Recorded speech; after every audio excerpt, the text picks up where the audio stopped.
Екеуің кімсіңдер? Мынау адам ұқсайды, қазақша сөйлейді. Қарашы, ауасы жоқ дем алады. Иә. Неменеге қолдарын көтеріп тұрсыңдар? Кімдер қолдарында? Берлік деп. Кімге? Не үшін бермексің? Сіздерге инопланетян. Естерің дұрыс па сендердің? Қайдағы инопланетян? Кімдер қолдарында? Өздерің қайдан келдіңдер? Жерден. Қайдағы жер? Кімді мазақ қылып тұрсыңдар? Ау, сендер ауасыз қалай дем аласыңдар? Қалай емес, адамсыз дем аламыз. Сіз адамсыз ба? Жоқ, инопланетамын мен. Мынауың жынды ғой? Қазақмысың мен айтамын. Ай, шымкенттіктердің жүрмейтін жері жоқ екен ғой. Біз де шымкенттіміз ғой. Сен Марста қайда жүрсің?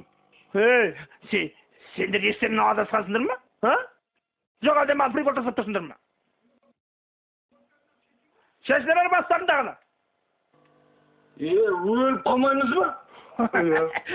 Ғасқашы бөлмегенде о жерде өліп қалам дейсіңдер ма? Шешіне бер бастарындағы шайтан құсам. Жерде?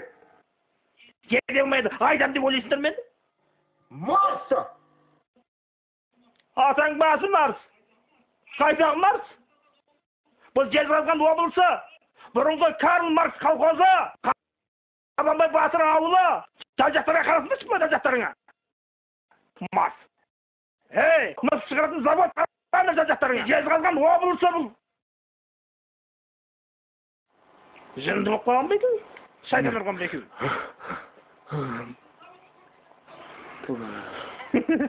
Тез olmuş. Para. Zindan yapsın. Maskar mı? Ne?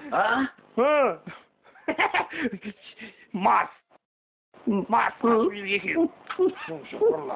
Zindan yapsın. Maskar mı?